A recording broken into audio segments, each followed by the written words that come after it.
नमस्ते, मैं हूं doctor Gagan, doctor Virendra eye hospital Jaipur से। और आज हमारे साथ हैं कॉर्निया की स्पेशलिस्ट डॉक्टर नेहा पाठक। नमस्ते, मैं डॉक्टर नेहा पाठक हूँ। I am a cornea specialist. I work in doctor Virendra laser phaco surgery centre. Today we are here to discuss about some educational topics regarding our eyes. Ma'am, आँखों की allergy क्या होती है? तो ऐसा देखा गया है गर्मियों के महीनों में बहुत सारे पेशेंट्स होते हैं जो कि एलर्जी से परेशान रहते हैं। तो ये एलर्जी एक्चुअली होती क्या है? अगर हम आँख का स्ट्रक्चर समझने की कोशिश करें तो आँख का ये सेंटर ब्लैक पार्ट के अराउंड जो वाइट पार्ट होता है वह एक ट्रांसपेरेंट फिल्म से कवर्ड होता है जिसको कंजंक्टिवा कहते हैं। इस कंजंक्टिवा में काफ़ी खून की नसें और अन्य कई फैक्टर्स होते हैं जो कि आँख को नरिशमेंट यानी पौष्टिक तत्व पहुंचाने का काम करता है तथा आँख में नमी बनाने का भी काम करता है। 10 या 15% लोग जिनको एलर्जी की समस्या होती है वह नॉर्मल धूल या नॉर्मल पॉलन्स जिनसे नॉर्मली लोगों को कोई रिएक्शन नहीं होता, उन पेशेंट्स जिनमें एलर्जी की समस्या होती है उनमें यह धूल और पॉलन से एलर्जिक रिएक्शन होने लग जाता है। तो एलर्जिक रिएक्शन में होता क्या है, बॉडी की इम्यूनिटी प्रॉपर काम नहीं कर रही होती, इस वजह से उनके कुछ ऐसे तत्व जैसे कि मास्ट सेल्स, इओसिनोफिल्स ये ज़्यादा रिलीज होने की वजह से कंजंक्टिवा इन्फ्लेम हो जाती है, लाल पड़ जाती है, आँख में खुजली की समस्या होने लग जाती है और पेशेंट को एलर्जिक कंजंक्टिवाइटिस नामक बीमारी से डायग्नोस किया जाता है। मैम, इस बीमारी के लक्षण क्या क्या हो सकते हैं? तो अगर किसी पेशेंट को हम एलर्जिक कंजंक्टिवाइटिस का डायग्नोसिस दे रहे हैं, बेसिकली उस पेशेंट को आँख में बहुत ज़्यादा खुजली की समस्या होती है, आँखें लाल भी हो सकती हैं, आँख में इरिटेशन हो सकता है, कभी कभार कुछ पेशेंट्स को डिस्चार्ज होता है जो कि धागे जैसा होता है। कई पेशेंट्स बोलते हैं आँख से धागे जैसा डिस्चार्ज निकल रहा है। तो यह सब सिम्टम्स अगर किसी भी पेशेंट को होते हैं तो हम उन्हें एडवाइस करते हैं कि वो अपने आई डॉक्टर को जाके ज़रूर कंसल्ट करें। अब इस बीमारी को डायग्नोस करने के लिए एक प्रॉपर आई एग्जामिनेशन बहुत ज़रूरी है। मैम, किन लोगों में ये ज़्यादा मिल सकता है या फिर इसके होने के और अन्य कारण क्या हैं? तो ऐसा हम लोग ने नोटिस किया है, जनरली यह बीमारी यंग एज यानी छोटे बच्चों में या एडोलेसेंस में ज़्यादा होती है। जैसे जैसे पेशेंट की उम्र बढ़ती है एलर्जी होने के चांसेस धीरे धीरे कम होने लग जाते हैं। पर वह बच्चे जो ज़्यादातर धूल में खेलते हैं या फिर कंप्यूटर्स और फ़ोन्स का इस्तेमाल ज़्यादा करते हैं और स्पेशली बॉयज़ यानी लड़कों में यह बीमारी हमने देखा है थोड़ा सा ज़्यादा होती है। मैम, इस बीमारी के कारण बाद में कुछ कॉम्प्लिकेशंस भी हो सकते हैं क्या?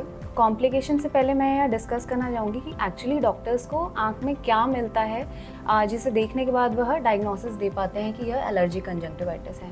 तो पैपिले एक टर्म है जो कि पेशेंट की कंजंक्टिवा, अगर हम पलक को पलटें तो पलक को पलटने के बाद जो नीचे कंजंक्टिवा होती है उसमें कुछ स्ट्रक्चर्स बन जाते हैं जिन्हें पैपिले कहते हैं। कई पेशेंट्स ऐसे भी होते हैं जिनके कॉर्निया के आसपास ये पैपिले बन जाते हैं, छोटी छोटी रेड रेड सूजन या छोटे छोटे वाइट स्पॉट्स जिनको हॉर्नर ट्रांटा डॉट्स कहते हैं हम लोग साइंटिफिक लैंग्वेज में, वह दिखते हैं। अगर पेशेंट की यह बीमारी को हम लोग कंट्रोल नहीं कर पा रहे हैं या फिर पेशेंट इग्नोर कर रहा है अपने सिम्टम्स को, डॉक्टर को दिखाने नहीं आ रहा है या फिर ट्रीटमेंट प्रॉपरली नहीं ले रहा है, तो ऐसे केसेस में अत्यधिक खुजली करने की वजह से बहुत बार देखा गया है आँख का कॉर्निया एक बहुत इंपॉर्टेंट ऑर्गन है आँख का। कॉर्निया आँख का सबसे फ्रंट वाला हिस्सा होता है, सबसे पहला लेंस जो कि आँख की सबसे ज़्यादा रिफ्रैक्शन यानी विजन में हेल्प करता है। तो आँखों को अत्यधिक खुजलाने की वजह से यह कॉर्निया टेढ़ा होने लग जाता है जिस बीमारी को हम केरेटोकोनस बोलते हैं। केरेटोकोनस होने के बाद पेशेंट को बहुत गंभीर दृष्टि बाधा हो सकती है, उसका विजन बहुत कम हो सकता है। ऐसा भी हो सकता है कि उसे आगे नज़र को बचाने के लिए ऑपरेशंस या फिर कॉर्नियल ट्रांसप्लांट की ज़रूरत पड़े। इसके अलावा कई पेशेंट्स अपने आप बिना डॉक्टर को दिखाए अगर ट्रीटमेंट लेते हैं, केमिस्ट से जाके भी हमने देखा है, खुद से दवाइयाँ ले लेते हैं। कुछ दवाइयाँ ऐसी होती हैं जो कि बहुत भारी होती हैं पर उनके साइड इफ़ेक्ट्स होते हैं जो कि परमानेंट हो सकते हैं, जैसे कि मोतियाबिंद और काला पानी। तो यह कॉम्प्लिकेशन से बचने के लिए इट इज़ वेरी इंपॉर्टेंट कि आप टाइम पे अपने डॉक्टर को दिखाएं। मैम, इसके इलाज के बारे में कुछ बताइए। इलाज में सबसे इम्पॉर्टेंट है बचाव। जैसे कि हमने बोला एलर्जी एक रिस्पॉन्स है कुछ एलर्जेंस को यानी ऐसे कुछ तत्वों को जिसकी वजह से कुछ लोगों को एलर्जी होती है। सबसे कॉमनली देखा गया है वह तत्व होता है धूल यानी डस्ट। अगर किसी को एलर्जी है उसे डस्ट से बचना चाहिए। हम उन बच्चों को बोलते हैं कि वह सूखी धूल में जाके ना खेलें एंड अगर बाहर गए हैं डस्टी एनवायरनमेंट में, आंधी तूफान कुछ आया है तो घर आके जल्दी से अपनी आँख को एक बार धो लें ताकि आँख में वो धूल जमी ना रहे। कई लोग ऐसे भी होते हैं जिनको कुछ पॉलेंस यानी कुछ सीजन्स में कुछ फूल जब आते हैं उनके जो पॉलन्स रिलीज होते हैं उन्हीं से एलर्जी होती है। हम सलाह देते हैं कि ऐसे जगहों पे ना जाएं जहाँ के पॉलन से उनको एलर्जी हो। बचाव में कुछ चीज़ें और इम्पॉर्टेंट है, जैसे बर्फ़ का ठंडा सेक करने से काफ़ी कंट्रोल हो जाता है। तो हम पेशेंट्स को बोलते हैं कि फ्रिज से बर्फ़ लें, एक कपड़े के अंदर या फिर ऐसे ही उसको पकड़ के बंद पलक पे 15 सेकंड के लिए दोनों आँखों पे लगाएं। ऐसा दिन में 3 से 4 बार करने पे एलर्जी काफ़ी कंट्रोल में आ जाती है। इसके अलावा हमने आजकल यह भी देखा है कि बच्चे फ़ोन पे बहुत टाइम स्पेंड करने लगे हैं, जो कि हमारे हिसाब से बहुत गलत है।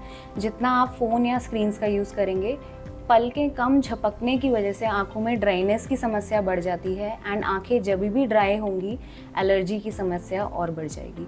तो इट इज़ वेरी इंपॉर्टेंट कि इन सब चीज़ों का वह पेशेंट ध्यान दे।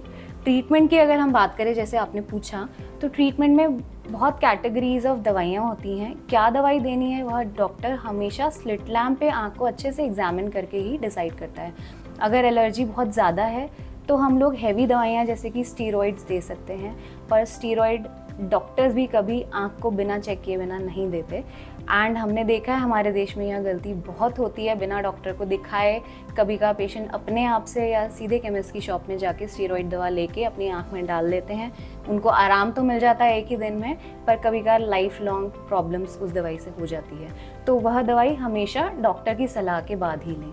कुछ और दवाइयाँ हैं जैसे कि mast cell stabilisers and antihistaminics, जो कि सेफ़ हैं एंड माइल्ड से मॉडरेट डिजीज़ में हम लोग पेशेंट की बीमारी को कंट्रोल करने के लिए देते हैं।